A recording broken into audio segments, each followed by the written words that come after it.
Welcome to the Music Show. I'm your host, Jeremy Matthews. On today's show, we welcome Robin Norrell, the choral music teacher at DC Virgo Middle School. We will talk to her about the transition that students go through from participating in elementary school music to middle school music. Then we will take a look at the musical. We will learn a little about the history of musicals and discuss how the musical differs from a concert. And finally, we will see a selection of Miss Norrell's chorus from their performance of the musical titled School. We have a great show lined up for you today, so stay tuned. We'll be right back.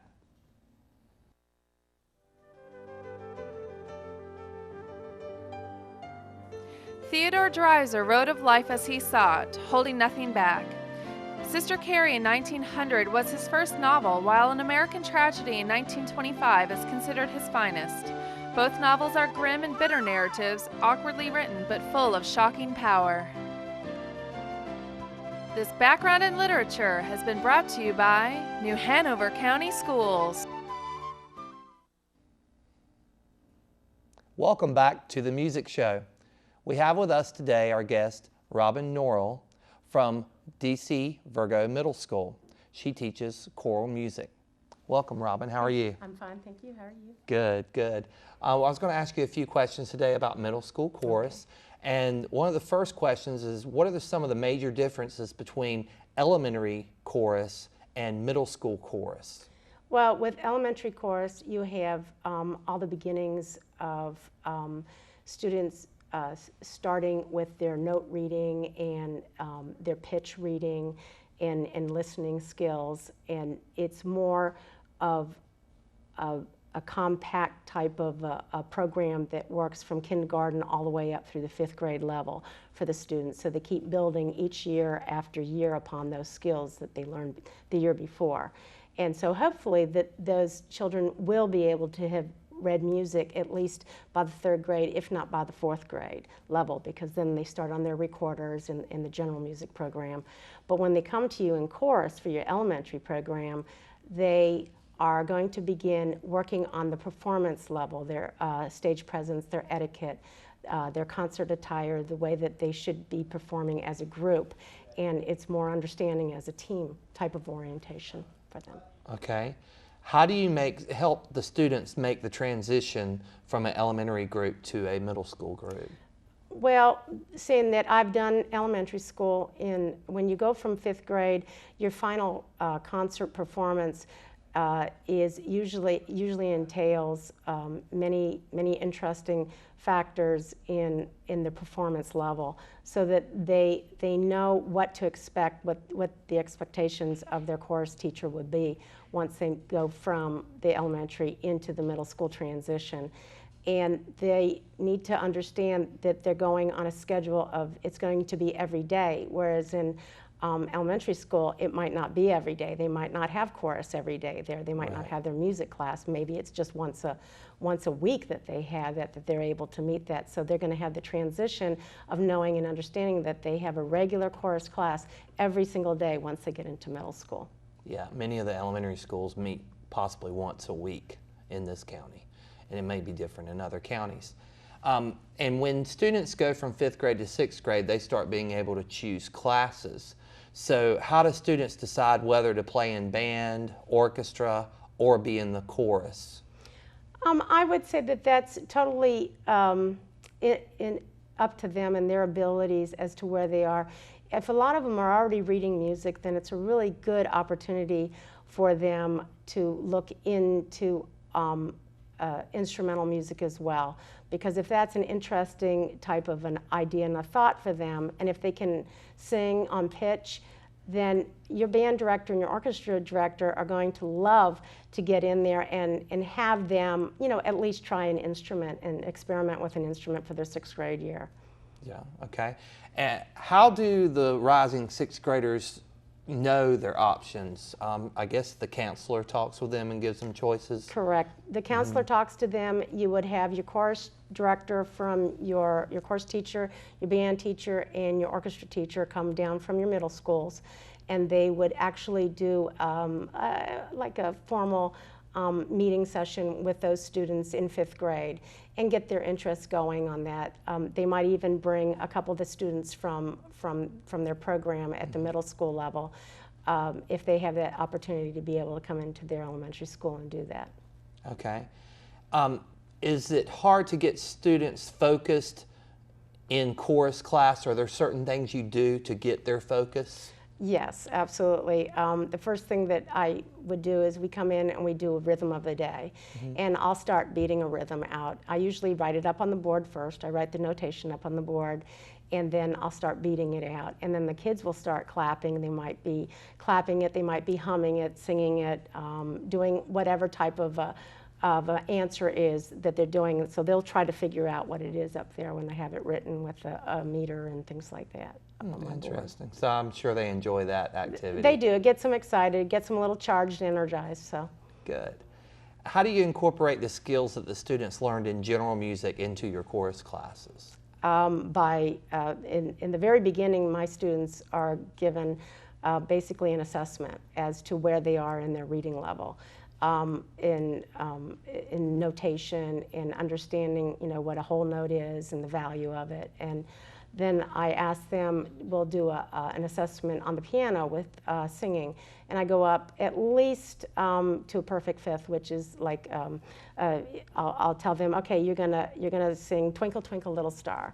And Twinkle, Twinkle, Little Star happens to have that perfect pitch of the perfect fifth in it. So they go twinkle, twinkle, little star, and then they figure it out from there. Oh, okay, so this is the next higher note, so this is the next step up.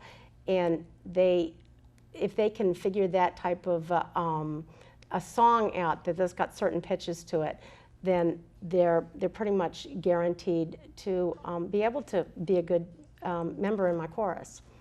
Okay, that sounds great. Well, I appreciate you sharing your expertise and teaching experience with us. Thank you. We will be back with more of the music show in just a few minutes. Please stay tuned for more of music about chorus, and we're going to hear a part of a musical from Virgo Middle School. Stay tuned.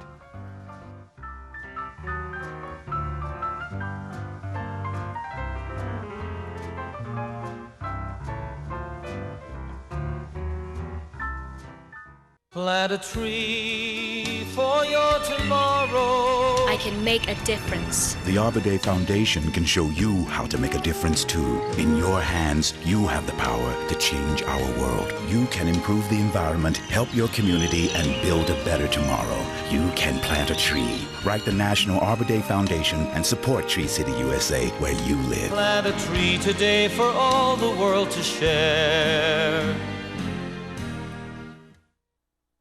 What state am I? The Japanese attacked my harbor during World War II. I am made up of many islands. I am known as the Aloha State. Do you know who I am? If you guessed Hawaii, you're right. I received statehood in 1959. This United States factoid has been brought to you by New Hanover County Schools on the Learning Network of the Cape Fear. Welcome back to the Music Show. In this segment, we're going to talk about musical theater.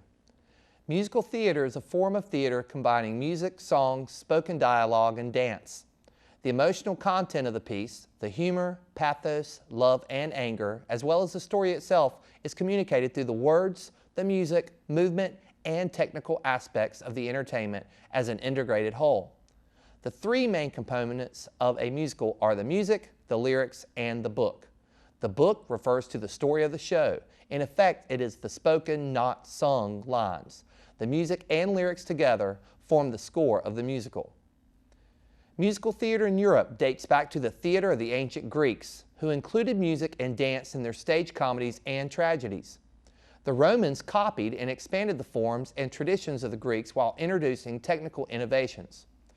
In the Middle Ages, musical theater survived through traveling minstrels and roving troupes of performers that offered popular songs and slapstick comedy. During the Renaissance, these performers evolved into the commedia dell'arte, an Italian tradition where raucous clown characters improvised their way through familiar stories. By the 1700s, two forms of musical theater were common: ballad operas and comic operas. What's known as the Golden Age of musicals ran from 1940 through 1960. Artists such as Cole Porter, Irving Berlin, and George Gershwin had hit after hit with theater runs of over 500 performances. Today, the two major branches of the American musical theater are the musical play and the musical comedy. Each is a thriving institution, artistically and commercially. Now we are joined once again by Robin Norrell, and we're going to talk about their musical school. Welcome. Thank you. Why did you decide to do a musical with your middle school chorus as opposed to a more traditional choral concert? Because I felt that the students needed something to make them feel as part of a team. And I felt that teamwork was essential in any type of a music ensemble, and they really needed to learn that technique of how to become a team. Okay, that's a good reason.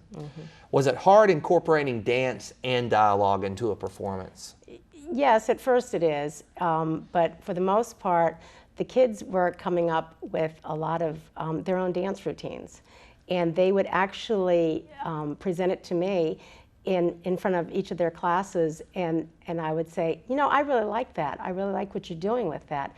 So it helps them by building that team playing type of a routine there that you go through. They're feeling that they are also being a part of it and giving their talent as well into what they know and their knowledge. Sounds good.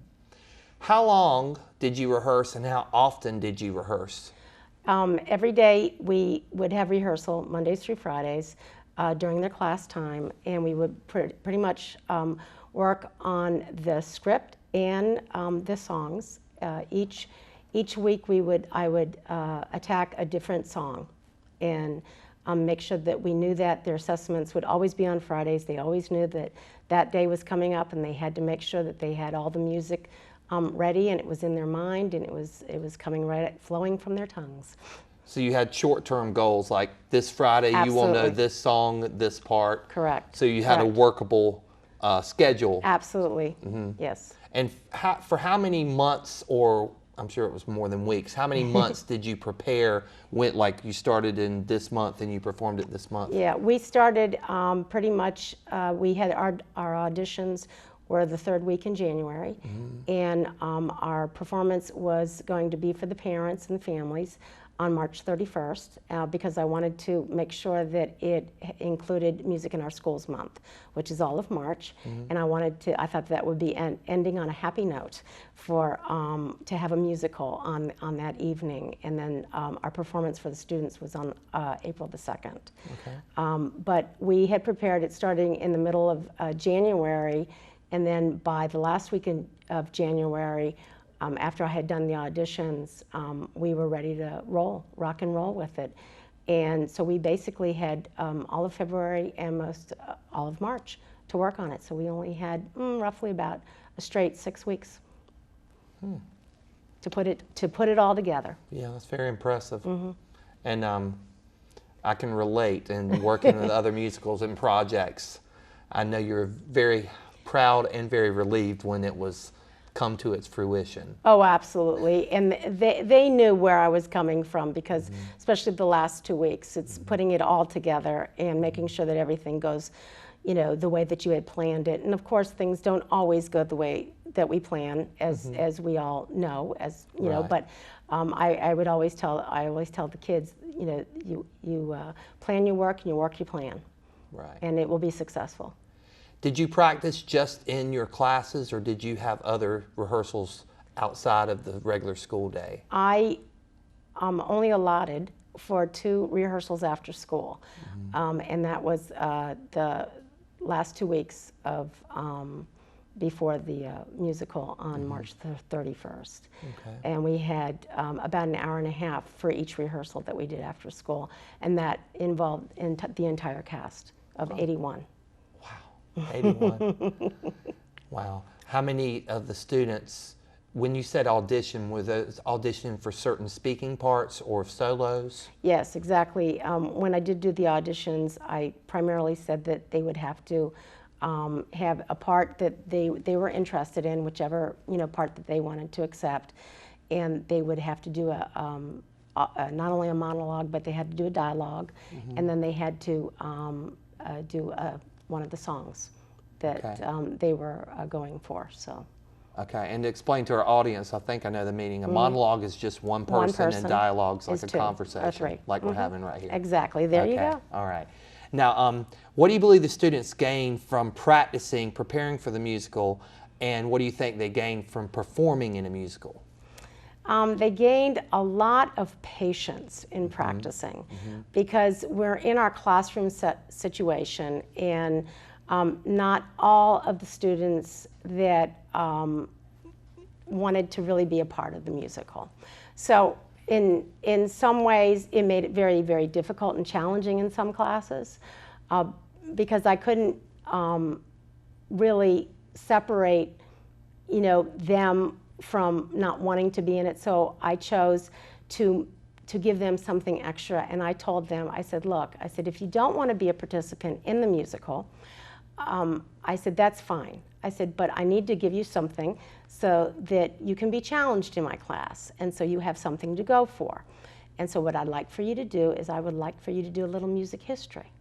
And so they went, oh no, and they would like whine and cry about it. But all in all, they actually all came through with fruition, and they ended up doing music history and music theater. And they ended up getting the spotlight at the end, because in the very last week that we had right before we put on our performance, I let them have the spotlight. They got to be on the stage, and then they got to share with their class exactly certain areas and certain entities that they were interested in. Like some of them were really interested in the part of doing props and doing staging. They were talking about some of them would take certain areas of the theater, the music production in its own entity, and say, well, maybe we would like to do the artwork and the design of it. What can we do for that? What can we do for that would make it interesting? And can we do the costumes? What can we do for you? I said, no, what can you do for yourself in this study? So. Well, that sounds great, and they get to see all the work that goes on behind the scenes that Yes. many people often overlook.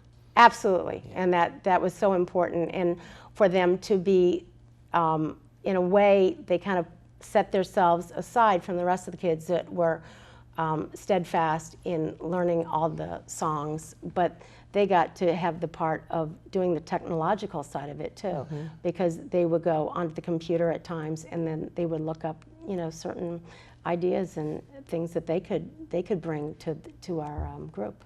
That's great. Were you happy with how your students responded to their performance? Yes. Yes. I was totally enthralled. I was so excited because Virgo has not done this. And I had looked and talked to many teachers who had been there previously. They had never ever put on a musical before. And it was something that was so positive for the school. And I'm always, the student comes first, and that's how I've taught. And with my years of teaching and my experiences, I like diversity, and I love the practicality of taking something from the very beginning and watching it and watching it happen. And it was so exciting for me to watch these kids, and I didn't even need to be down there directing it. Oh, that's great. That's how confident I was in them. Good. I'm very proud of them. Good for you, and good for them. Yeah. All right. Thank you. Well, thank you for coming and sharing your experience with us and the audience. And we will, in a few minutes, see a performance from your school. Great. So coming up next, we're going to watch the DC Virgo Chorus under the direction of Miss Norrell perform a selection from their musical, School. Stay tuned. We'll be right back.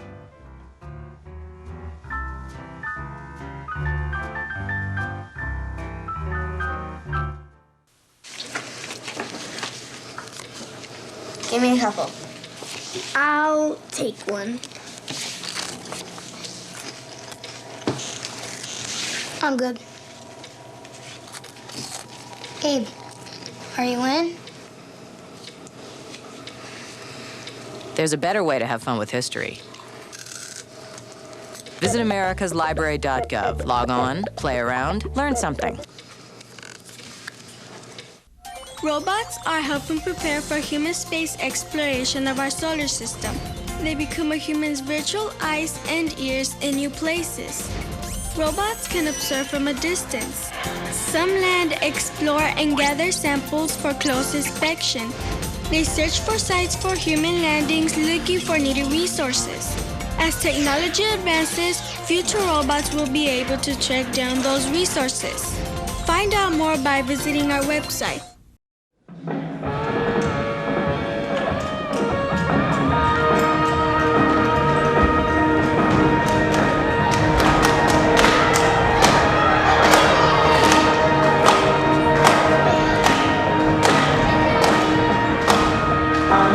I'm down, you're in, you're out. Is it always like this? You love, you lose, you laugh, you cry.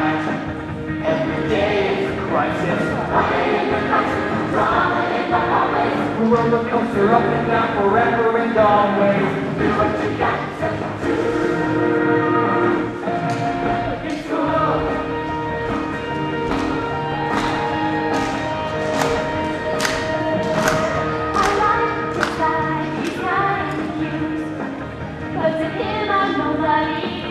What will it take? What must I do to become this somebody?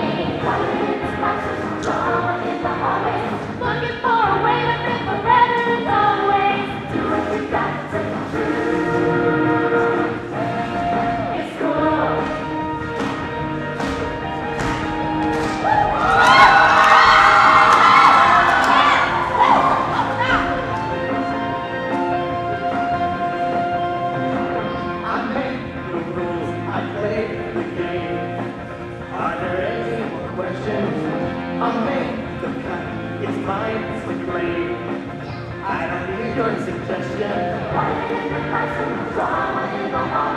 Champions is win or lose forever and always. Do what you got to do. It's cool.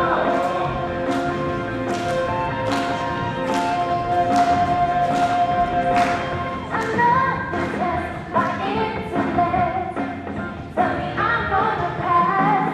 I have no brain, give it a rest.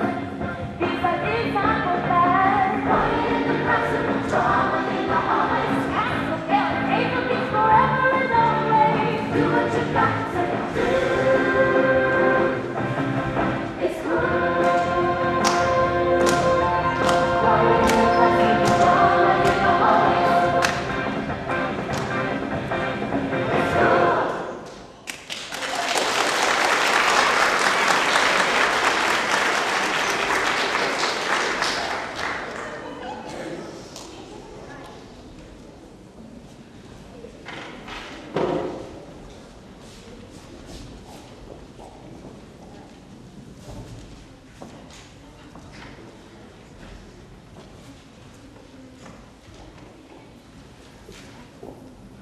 And now we'll honor our freedoms in the one nation we live in.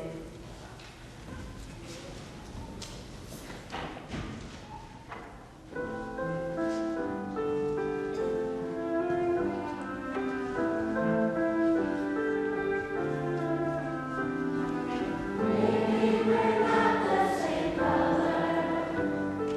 Maybe we're not the same race. Maybe we don't have the same dreams or live in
This is Jack Thomas. Today, someone almost brought Jack something to eat. Someone almost drove him to a shelter. And someone else almost brought him a warm blanket. And Jack Thomas? Well, he almost made it through the night.